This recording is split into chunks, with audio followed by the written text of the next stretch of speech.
Vamos então começar o primeiro capítulo, Encontro Inesperado. O vento brincava com as folhas secas das árvores quando Evelina Serpa, a senhora Serpa, decidiu sentar-se no banco, que ali mesmo parecia convidá-la ao repouso. Na praça ajardinada, o silêncio da tarde morna. Raros turistas na estância mineira naquela segunda quinzena de outubro. E entre esses poucos ali se achava ela em companhia da governanta que ficara no hotel. Afastara-se do bulício caseiro, sentindo fome de solidão. Queria pensar e por isso escondia-se sob a tolda verdejante, contemplando as pequenas filas de azaleias desabrochadas que timbravam em anunciar o tempo de primavera.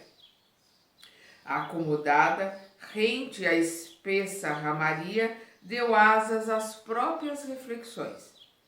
O médico amigo aconselhara-lhe revigoramento e descanso, ante a cirurgia que a esperava. E sopesando as vantagens e os riscos da operação em perspectiva, deixava que as lembranças da curta existência lhe perpassassem o cérebro. Casara-se 6 anos antes. A princípio, tudo fora excursão em caravela dourada sobre correntes azuis. O esposo e a felicidade. No segundo ano, após o enlace, veio a gravidez, carinhosamente esperada. No entanto, com a gravidez apareceu a doença. Descobrira-se-lhe o corpo deficitário. Revelaram-se os rins incapazes de qualquer sobrecarga e o coração figurara-se motor ameaçando falhar.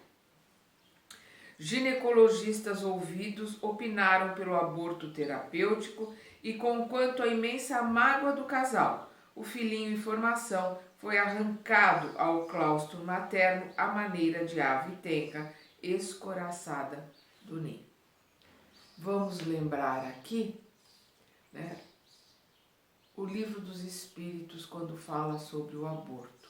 No caso do aborto terapêutico, aquele onde a gravidez coloca em risco a mãe, sempre será optado em se salvar a mãe, porque ela tem condições de depois gerar novamente aquele filho. Então, no caso do risco de morte para a mãe, o aborto não é um agravo espiritual, é uma necessidade que se faz pela medicina, né? Então, quem tiver alguma dúvida, veja lá no Livro dos Espíritos as perguntas acerca do aborto. E ela fala aqui sobre as venturas dos primeiros anos de casamento, as desventuras ali após a descoberta da doença e a necessidade do aborto, são trânsitos, né, normais da vida. Vamos lembrar que Emmanuel lá no prefácio colocou que esse era um livro diferente. Nós estamos vendo aqui o André Luiz narrando uma história, coisa que ele não fez em nenhum dos outros livros, né? Ele sempre colocava o ponto de vista dele, ele colocava ele ali participando desta ou aquela ajuda. Aqui é um livro diferente por isto, e com certeza todos os ensinamentos que teremos aqui são altamente necessários, senão ele não nos traria essa história que ele relata, uma história verídica, né? Porque ela nos traz, nós vamos ver isso ao longo do livro, muitos ensinamentos. Desde então, a viagem da vida se lhe transformara em vereda de lágrimas. Caio, o esposo, como que se metamorfoseara num simples amigo cortês, sem maior interesse afetivo. Passara facilmente para o domínio de outra mulher, uma jovem solteira, cuja inteligência e vivacidade podia aquilatar através dos bilhetes que o marido esquecia no bolso, portadores de frases ardentes e beijos pintados no papel com os próprios lábios úmidos de carmim. O retiro e o desencanto que padecia em casa talvez fossem os fatores desencadeantes das crises terríveis de opressão que experimentava periodicamente na área cardíaca. Nessas ocasiões, sofria náuseas, dores cruciantes de cabeça, com sensação de frio geral, que se faziam acompanhar por impressões de queimadura nas extremidades e aumento sensível da pressão arterial. No ápice da angústia, admitia-se prestes a morrer. Em seguida, as melhoras para cair dias depois na mesma condição crisíaca, bastando para isso que os contratempos com o esposo se repetissem.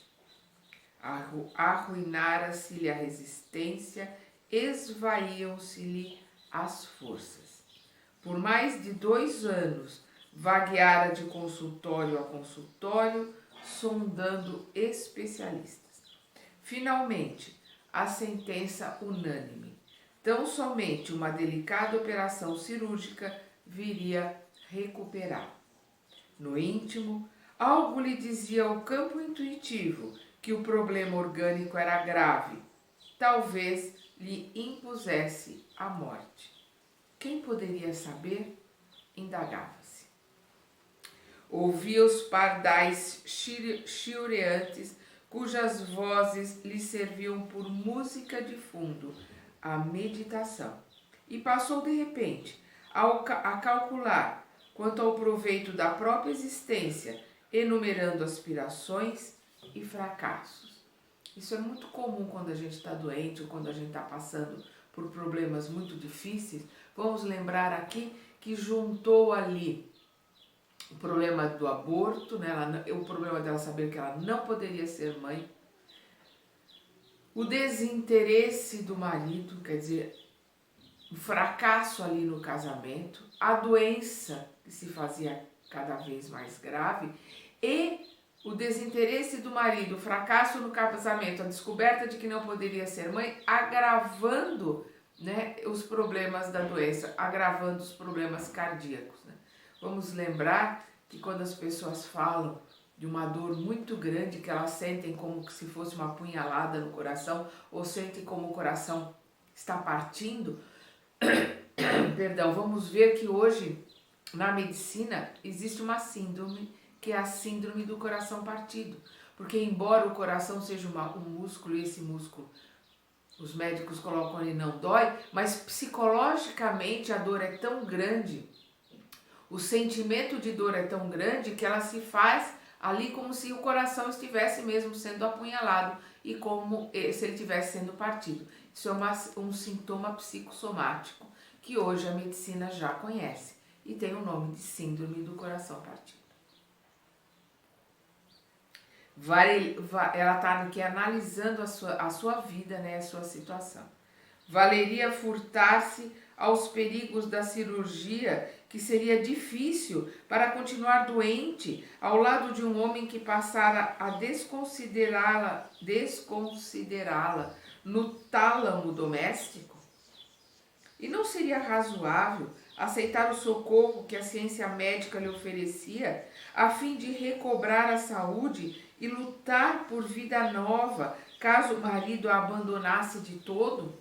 Então ela está analisando os prós e os contras da cirurgia. Para que continuar numa doença ali, né? Se ela está sentindo que talvez ela corra o risco de morte, mas talvez ela tenha a chance de se recuperar e se o marido a abandonar de todo, ela recomeçar a vida dela. Ela é muito nova. Contava apenas 26 anos, né? Ela é muito nova.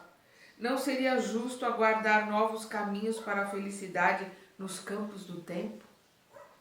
Embora sentisse profundas saudades do pai, que desencarnara ao tempo em que ela não passava de frágil criança, havia crescido na condição de filha única, sob a dedicação de carinhosa mãe, que por sua vez lhe dera um padrasto atencioso e amigo.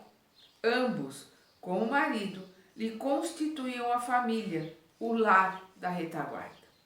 Naquela hora, mergulhada nas vibrações do entardecer, mentalizava os entes queridos, o esposo, a mãezinha e o padrasto distantes. De súbito, lembrou o pai morto e o filhinho morto ao nascer. Era religiosa, católica praticante e mantinha, com respeito à vida além da morte, as ideias que lhe eram infundidas pela fé que abraçava. Onde estariam seu pai e seu filho? Perguntava-se. Se viesse a morrer com a moléstia de que se achava acometida, conseguiria acaso reencontrá-los? Onde? Não lhe era lícito pensar nisso, já que a ideia da morte lhe visitava insistentemente a cabeça?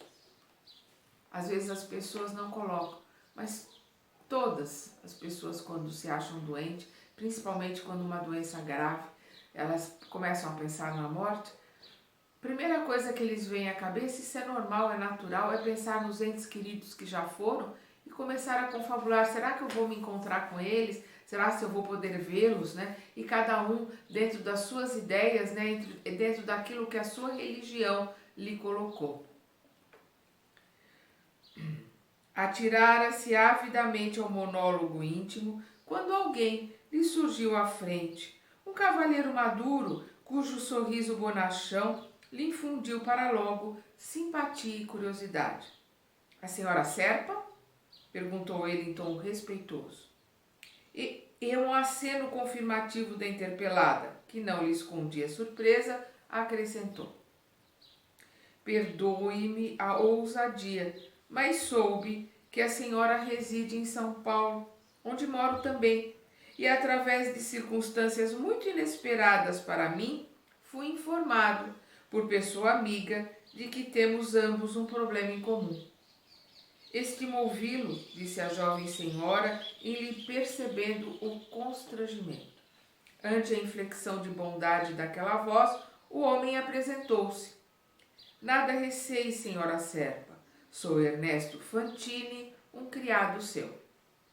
Encantada em conhecê-lo, falou Evelina, e fitando aquela fisionomia enrugada que a doença abatia, acrescentou: sente-se e descanse. Estamos numa praça enorme e, ao que parece, somos agora os únicos interessados no refazimento que ela oferece. Os dois ali, né, doentes, buscando o ar, buscando o refazimento que aquelas árvores e que aquela praça lhes oferecia. Encorajado,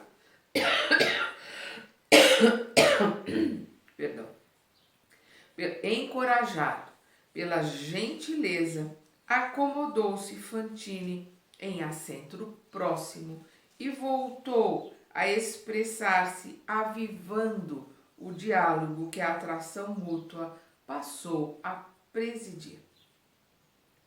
A dona do hotel, onde nos achamos, fez-se amiga da governanta que lhe acompanha a viagem e vinha saber, por ela, que a senhora enfrentará também uma cirurgia de caráter difícil. Também, colocou ela, né? Sim, porque estou nas mesmas condições. E ela, né, lançou a ele um olhar de interrogação. Tenho a pressão arterial destrambelhada, o corpo a matroca, a deriva, né? Há quase 3 anos ouço os especialistas. Ultimamente, as radiografias me acusam, tenho um tumor na suprarrenal, presinto seja coisa grave. Compreendo, reticenciou Evelina pálida. Conheço tudo isso. O senhor não precisa contar-me. De quando em quando deve atravessar a crise, o peito a sufocar, o coração descompassado, as dores no estômago e na cabeça, as veias a engrossarem no pescoço, as sensações de gelo e fogo ao mesmo tempo e a ideia da morte perto. Isso mesmo. Em seguida, as melhoras de algum tempo para depois começar tudo de novo a qualquer aborrecimento. A senhora sabe, infelizmente, colocou ela, né? O médico repetiu algumas vezes para mim o nome da moléstia de que sou portador. Gostaria de saber se a senhora já ouviu a mesma informação a seu respeito. Fantine sacou do bolso minúscula caderneta e leu em voz alta a palavra exata que lhe definia o problema orgânico. A senhora Serpa dissimulou a custo o desagrado que a enunciação daquele termo científico lhe causava, mas, dominando-se, confirmou. Sim, meu marido, em nome do nosso médico, deu-me a saber esse mesmo diagnóstico, em se referindo ao meu caso. O recém-chegado percebeu o aborrecimento da interlocutora e ensaiou o bom humor. Deixe estar, senhora Serpa, que temos uma doença de nome raro e bonito. O que não impede tenhamos crises frequentes e feias, replicou ela com graça. Fantine contemplou o céu muito azul da tarde, como quem se propunha elevar a palestra no rumo de planos mais altos. E Evelina seguiu-lhe a pausa em silêncio comovido, entremostrando igualmente o propósito de alçar a conversação, sofrimento acima, sedenta de refletir e filosofar.